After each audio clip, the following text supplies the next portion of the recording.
Olá, boa noite. Boa noite. O governo anuncia o socorro aos exportadores prejudicados por Donald Trump. E vai pedir ao Congresso que parte do pacote fique fora da meta fiscal. Entre as medidas, 30 bilhões de reais em linhas de crédito. Adiamento na cobrança de impostos das empresas. E compra de produtos destinados aos Estados Unidos. O Supremo Tribunal Federal elege o ministro Edson Fachin como presidente pelos próximos 2 anos. Alexandre de Moraes vai ser o vice. O Departamento de Estado americano revoga vistos de funcionários do governo brasileiro que trabalharam no programa Mais Médicos. Há 2 dias do encontro de Donald Trump e Vladimir Putin, líderes europeus reiteram que não há negociações sobre a Ucrânia sem a participação direta do governo ucraniano. O Jornal Nacional está começando.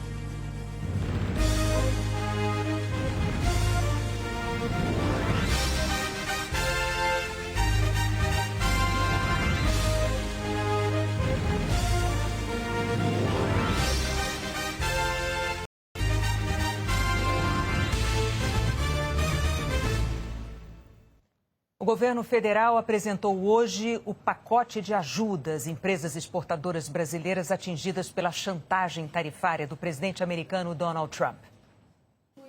O governo publicou o pacote numa edição extra do Diário Oficial. A medida provisória precisa de aprovação do Congresso. As empresas impactadas pelo tarifaço terão acesso à linha de crédito de até 30 bilhões de reais, dinheiro do Fundo de Garantia à Exportação. O Conselho Monetário Nacional ainda vai estabelecer as condições do financiamento, como a taxa de juros. E os ministérios, os critérios de elegibilidade, quais setores terão prioridade no acesso ao crédito.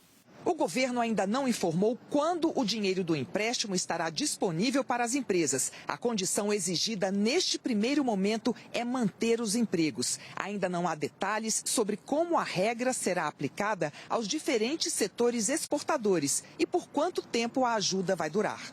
O governo prorrogou o prazo do chamado drawback, regime que permite a suspensão de impostos sobre matérias-primas importadas usadas na fabricação de produtos destinados à exportação.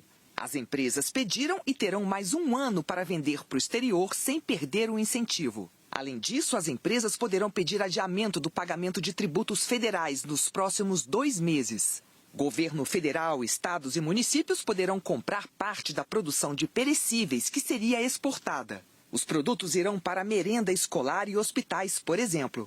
Até o ano que vem, empresas exportadoras terão direito à devolução de parte dos tributos pagos ao longo da cadeia de produção. Até 6% no caso das micro e pequenas empresas e até 3,1% para as demais. O governo vai deixar de arrecadar com essa medida 5 bilhões de reais. O Tesouro Nacional também vai fazer um aporte de 4,5 bilhões de reais em fundos garantidores, segundo a equipe econômica, com o objetivo de garantir o acesso de pequenos e médios exportadores às linhas de crédito. Essas 2 medidas vão ter um impacto de 9,5 bilhões de reais no orçamento e o governo vai pedir autorização ao Congresso para que esse valor não entre no cálculo da meta das contas públicas.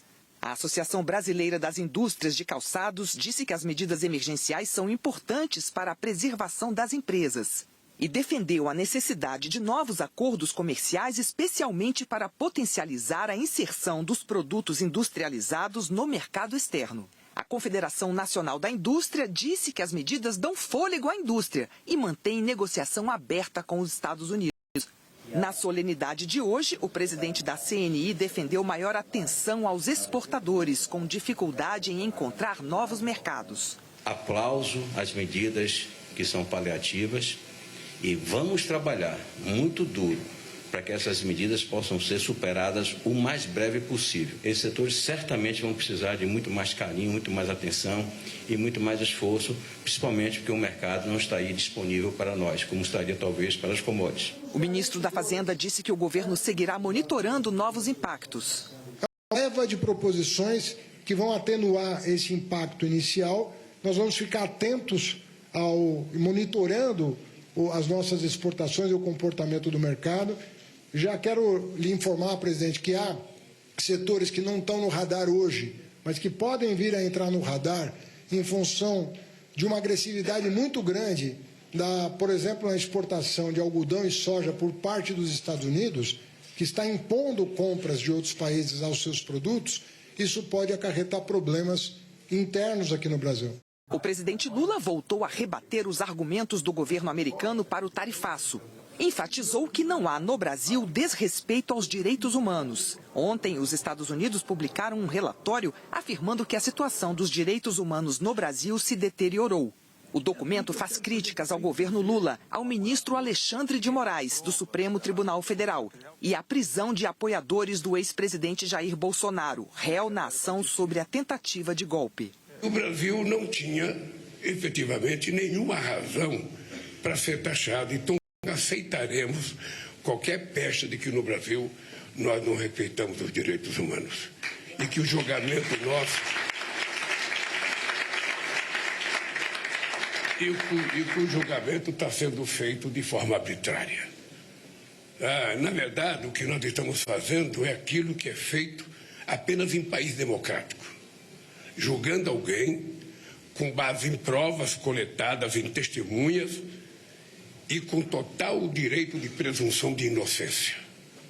Isso é elevada à sua quinta potência. O presidente afirmou que, no momento, o Brasil não vai adotar ações de reciprocidade. Nós não estamos anunciando reciprocidade. Veja como nós somos negociadores. Nós não queremos, no primeiro momento, fazer nada que justifique, piorar a nossa relação. Nesse momento, nós estamos tentando aproximar a relação, procurando nosso parceiro. Eu já falei com a Índia, já falei com a China, já falei com a Rússia, vou falar com a Sul, vou falar com a França, falar com a Alemanha, eu vou falar com todo mundo. Para eles se darem conta do que está acontecendo no mundo e, junto aos BRICS, nós vamos fazer uma teleconferência que está sendo articulada para a gente discutir, dentro dos BRICS, do que a gente pode fazer para melhorar a nossa relação entre todos os países que foram afetados. A lista de produtos sobretaxados também tem um símbolo da região norte do Brasil. 8 ilhas formam o arquipélago do Bailique, no leste do Amapá. 10 mil ribeirinhos dependem do fruto dessas árvores. Nós intensificamos nos últimos 2 anos, principalmente ano passado, 2024, como a gente fez tanto exportação de polpa como de açaí em pó. E o principal cliente realmente é os Estados Unidos nesse momento. A cooperativa de trabalhadores do Bailique, da Beira Amazonas e da terra indígena Wayampi agregou valor ao açaí. O quilo da polpa é vendido a $5. Desidratado, a vácuo, o açaí altamente concentrado chega a $60 o quilo. O açaí em pó começou a ser exportado em novembro do ano passado. De lá para cá, foram 4 remessas enviadas para os Estados Unidos. Uma quinta estava programada para julho deste ano, mas não aconteceu por conta da taxação. E, por enquanto, a fábrica segue parada. O Aldemir é um dos cooperados que vão ter prejuízo se Donald Trump mantiver o tarifaço. Vamos dizer que o meu retorno financeiro eu teria aí de 15 a 20 mil reais de retorno positivo, eu só vou ter 10. Pará, Amazonas e Amapá respondem por quase toda a produção nacional de açaí. Um setor que emprega de maneira formal e informal até 300 mil pessoas. Só nesta fábrica em Castanhal, no Pará, são 500 trabalhadores durante a safra. É um produto nativo amazônico, majoritariamente brasileiro, e o fato da implantação da tarifa, ela penaliza diretamente um produto único que gera milhares de emprego e renda aqui para a região norte do Brasil e incentiva o desenvolvimento social da Amazônia. As vendas no comércio ficaram no vermelho em junho, queda de 0,1%. O IBGE considera o resultado estável. Foi o 3º mês seguido sem crescimento do setor. No primeiro semestre, o varejo teve alta de quase 2%.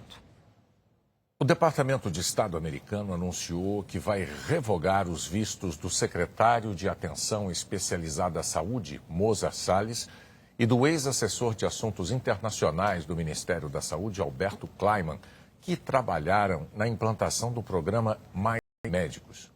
Os Estados Unidos acusam os dois e a Organização Pan-Americana da Saúde de terem cumplicidade na exploração de médicos pelo governo de Cuba. Em 2013, o governo Dilma Rousseff firmou um acordo com a OPAS, que coordenava a vinda de médicos cubanos para atuar no interior do país e em periferias das capitais. O Brasil pagava ao governo cubano por meio da OPAS.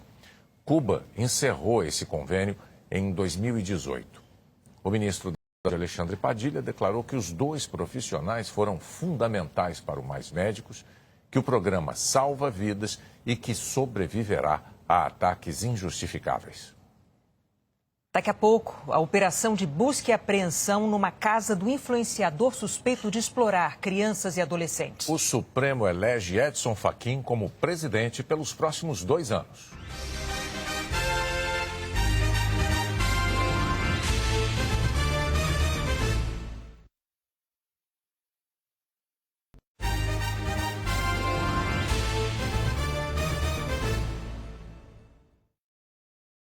Por determinação da primeira vara da infância e juventude de João Pessoa, a Polícia Militar da Paraíba cumpriu um mandado de busca e apreensão numa casa do influenciador Ítalo Santos. Mas o condomínio informou que ele já havia retirado equipamentos eletrônicos antes da operação. Ítalo é suspeito de exposição e exploração de crianças e adolescentes. A Justiça também determinou que as plataformas suspendam os perfis dele e apaguem todos os conteúdos em que apareçam crianças ou adolescentes. A suspensão já havia sido determinada ontem em outra ação judicial, mas hoje à tarde ainda estavam acessíveis contas de Facebook e do Instagram. Nós pedimos explicações à Meta, mas a empresa não respondeu ao nosso contato. O Google, que é dono do YouTube, declarou que ainda não foi intimado, mas que está removendo vídeos e desmonetizando o canal do influenciador. A defesa de Ítalo Santos anunciou que está deixando o caso. O presidente Lula reuniu 8 ministros hoje para tratar de um projeto do governo para regular as redes sociais. O encontro não foi conclusivo. O texto só deve ser encaminhado ao Congresso na semana que vem. O governo também decidiu apoiar o projeto do senador Alessandro Vieira, do PB, que torna as plataformas digitais responsáveis por criar mecanismos para proteger crianças e adolescentes. Esse projeto já foi aprovado no Senado e precisa agora ser votado pela Câmara. Nesta quarta-feira, o ministro Edson Fachin foi eleito presidente do Supremo Tribunal Federal pelos próximos 2 anos. O vice é o ministro Alexandre de Moraes. A eleição foi simbólica, seguindo o rito tradicional. O presidente e o vice são eleitos por rodízio, conforme o critério de antiguidade. O atual presidente, Luiz Roberto Barroso, disse que o país tem sorte com a eleição de Fachin. Eu queria cumprimentar muito afetuosamente o ministro Luiz Edson Fachin por esta eleição e considero pessoalmente e institucionalmente que é uma sorte do país poder, nesta conjuntura, ter uma pessoa com a qualidade moral e intelectual de Vossa Excelência conduzindo o tribunal. Portanto, receba com muita alegria o meu abraço pessoal e penso que de todos os colegas pela eleição, lhe desejando que seja muito feliz e abençoado nos próximos 2 anos. É duro, mas é bom. O presidente eleito agradeceu. É como uma corrida de revezamento. O bastão agora chegou aqui e recebo com o sentido de missão e com a consciência de um dever a cumprir. E, portanto, presidente, agradeço a condução de Vossa Excelência, agradeço ao mesmo tempo todo o trabalho, o zelo e a sensibilidade que Vossa Excelência tem dedicado a esse tribunal. Nós continuaremos buscando fortalecer a colegialidade, a pluralidade, sempre aberto ao diálogo. Edson Fachin chegou ao STF em 2015, indicado pela então presidente da República, Dilma Rousseff. Fachin tem 67 anos. Nasceu em Rondinha, no Rio Grande do Sul. Em 1980, se formou em Direito pela Universidade Federal do Paraná, onde morou desde criança. Fez mestrado e doutorado em Direito Civil pela PUC de São Paulo e pós-doutorado no Canadá. Ele atuou como advogado, foi professor titular de Direito Civil na Universidade Federal do Paraná e procurador do Estado do Paraná, e também presidiu o Tribunal Superior Eleitoral em 2022. O ministro é considerado um juiz discreto e de poucas palavras, e esteve à frente de casos de impacto na área de direitos humanos, com o reconhecimento de injúria racial e da homotransfobia como forma de racismo. Uma das questões mais emblemáticas para Fachin no STF foi a relatoria da Operação Lava Jato, que ele assumiu após a morte do ministro Teori Zavascki em 2017. Alexandre de Moraes vai assumir a vice-presidência na vaga deixada pelo próprio Fachin. Em rápidas palavras, agradecer a confiança, a solidariedade de todos os colegas, da colega ministra Carmen, e expressar, presidente, minha grande honra e minha grande alegria de novamente poder ser vice-presidente do ministro Edson Fachin, com quem já trabalhamos juntos no Tribunal Superior Eleitoral. O Procurador-Geral da República, Paulo Gonet, deu as boas-vindas em nome do Ministério Público. E posso dar o testemunho público da extrema dedicação ao trabalho, tanto do novo presidente quanto do novo vice-presidente, da hombridade, da segurança e do compromisso com os melhores valores da democracia. Senhor presidente, o Supremo continuará em ótimas mãos. Os ministros Edson Fachin e Alexandre de Moraes vão assumir o comando do STF no dia 29 de setembro. Fachin também vai presidir o Conselho Nacional de Justiça, CNJ, que fiscaliza o Poder Judiciário. Os mandatos são de 2 anos. Líderes europeus tiveram hoje uma reunião com Donald Trump. O objetivo deles era convencer o presidente americano a levar em consideração as preocupações e argumentos da Ucrânia quando ele se encontrar com o russo Vladimir Putin depois de amanhã. Volodymyr Zelensky desembarcou cedo em Berlim, na Alemanha. O presidente ucraniano foi recebido pelo primeiro-ministro Friedrich Merz. A reunião por videoconferência com os aliados era uma espécie de panos quentes. Os líderes europeus exigiam ser ouvidos pelo americano, que os excluiu da agenda histórica marcada para sexta, o encontro no Alasca entre Donald Trump e Vladimir Putin. O presidente francês Emmanuel Macron disse que Trump relatou a eles que quer obter um cessar-fogo já nessa reunião. Macron destacou: a guerra na Ucrânia diz respeito à segurança coletiva da Europa, por isso a importância da conversa de hoje. Segundo ele, a União Europeia pode aplicar novas sanções contra os russos a depender do resultado do encontro de Trump. O chanceler alemão ressaltou que o presidente americano concordou com alguns princípios, entre eles, só negociar questões territoriais depois do começo de uma trégua e agir em coordenação com os Estados. Os europeus afirmaram que já têm planos militares prontos para oferecer garantias de segurança à Ucrânia. Volodymyr Zelensky disse que Trump se comprometeu em ligar para ele depois do encontro com Putin e alertou que o russo está blefando sobre querer o fim da guerra. O primeiro-ministro daqui do Reino Unido e outros líderes europeus reforçaram que não pode haver uma decisão sobre o futuro da Ucrânia sem a participação direta do governo ucraniano. Eles também defenderam a ideia de um encontro entre Putin, Zelensky e Trump em algum país europeu neutro, aceito por todas as partes.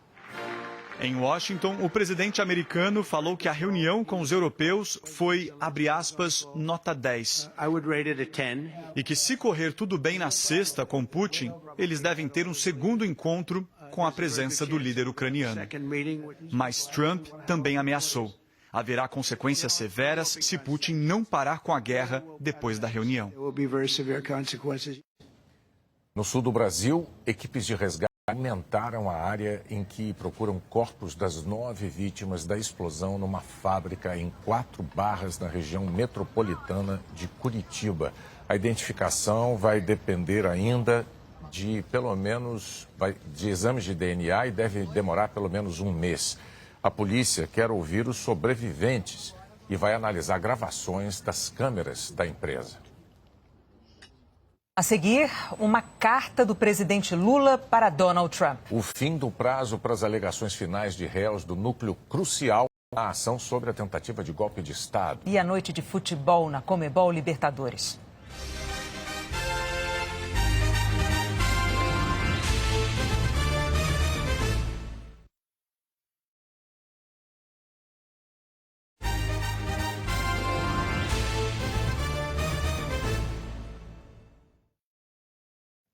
O presidente Lula disse agora à noite que enviou ontem uma carta a Donald Trump em que convida o presidente dos Estados Unidos a participar da COP30 em Belém, em novembro.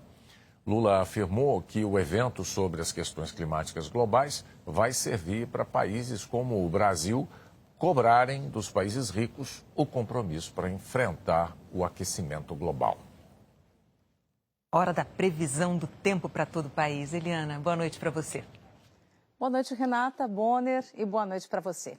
Amanhã pode amanhecer com geada em partes do sul e do sudeste. E nas capitais dessas regiões, mínimas de 8 a 14 graus. 14 também em Brasília e Campo Grande e 15 em Goiânia e Cuiabá. À tarde, faz frio em Porto Alegre. De Florianópolis ao Rio de Janeiro, máximas de 18 a 24 graus. Em Cuiabá, 33, em Rio Branco, 34. Em Palmas, Teresina e Porto Velho, 35 e 36 graus. O sol predomina em grande parte do país e com o ar seco há risco de queimadas. Hoje, o Globocop flagrou quase 20 focos de incêndio em São Paulo. Amanhã pode chover um pouco na capital paulista. Enquanto nesses locais, do sul, sudeste, norte e nordeste, tem previsão de chuva forte. Renata e Bonner. Obrigada, Eliana. Até amanhã. E daqui a pouco, depois de Vale Tudo, Flamengo e Internacional vão disputar as oitavas de final da Comebol Libertadores. Eu vou falar com o Luiz Roberto agora. Oi, Luiz. Boa noite para você. Oi, Renata. Boa noite, Bonner. Boa noite a todos. Pois é, a Libertadores está de volta na fase de oitavas de final, no único confronto entre times brasileiros. São 6 times do Brasil e Flamengo e Internacional se enfrentam hoje aqui neste Maracanã e quarta-feira que vem lá no Rio Grande do Sul, no Beira-Rio, em Porto Alegre. As delegações chegaram agora há pouco. O Flamengo, que lidera o Campeonato Brasileiro, do técnico Felipe Luiz, vai ter uma novidade na escalação. Havia expectativa do Pedro começar jogando, mas quem começa como centroavante é o Bruno Henrique, que você vai vendo aí. Ele vai compor o ataque com Plata, entre outros, também o Luiz Araújo, que desembarcou agora há pouco ao lado do goleiro. O Internacional, que está recuperando a seu bom jogo, do técnico Roger Machado, vai ter o Alan Patrick comandando as ações com 5 gols nessa Libertadores da América e também o menino Ricardo Matias. Aí o Alan Patrick e o Ricardo Matias, grandalhão atrás dele, é uma revelação, é centroavante. E o jogo daqui a pouquinho, logo depois de Vale Tudo nesse Maracanã. Aliás, faço um convite para vocês. Nesse Maracanã que tá bonito, Bonner e Renata, que tal a gente se juntar a essa multidão para curtir as emoções da Libertadores da América? É Maracanã e noite de gala, Renata, Bonner. A gente vai acompanhar com toda a atenção na sua narração, Luiz Roberto. Tá combinado, tá bonito e tá friozinho. Tá demais. Obrigado, Luiz. Bom jogo. O Brasil vai ter 2 surfistas nas finais da Liga Mundial. O Ítalo Ferreira garantiu vaga hoje, depois de chegar às quartas na etapa do Tahiti. O Iago Dora caiu nas oitavas, mas manteve a liderança do ranking. As finais vão reunir os 5 melhores surfistas do mundo daqui a 2 semanas nas Ilhas Fiji, com transmissão do Sport TV 3 e do GE. Globo. Uma acariação hoje entre réus da tentativa de golpe de Estado trouxe uma novidade no processo. O ministro do STF, Alexandre de Moraes, colocou frente a frente o ex-ajudante de ordens de Jair Bolsonaro, o tenente-coronel Mauro Cid, e o coronel da reserva Marcelo Câmara, ex-assessor de Bolsonaro. A novidade é que a defesa de Marcelo Câmara afirmou que o coronel recebeu diretamente do ex-presidente Bolsonaro um pedido de monitoramento de Moraes no fim de dezembro de 2022. Mas o próprio Câmara negou que o pedido tivesse relação com a Operação Punhal Verde Amarelo, que previa assassinar o ministro Alexandre de Moraes, o presidente Lula e o vice, Geraldo Alckmin. O coronel disse ainda que o monitoramento era pontual, com finalidade de acertar agendas. Em nota, a defesa de Bolsonaro afirmou que não se tratava de monitoramento e que, como constou da acariação, era verificação da agenda, que não se confunde com os planos Punhal Verde e Amarelo e Copa 2022. De acordo com a denúncia, esses dois planos previam ações golpistas e até o monitoramento e assassinato de autoridades. Termina hoje o prazo para as alegações finais das defesas de réus do núcleo crucial na ação que apura a tentativa de golpe de Estado. Mauro Cid já havia encaminhado as alegações por ser o delator. Faltavam as de Jair Bolsonaro, as do ex-ministro da Casa Civil, Walter Braga Neto, do ex-ministro da Defesa, Paulo Sérgio Nogueira, do ex-comandante da Marinha, Almir Garnier, do ex-ministro do GSI, Augusto Heleno, do ex-ministro da Justiça, Anderson Torres, e do ex-diretor da ABIN, Alexandre Ramage.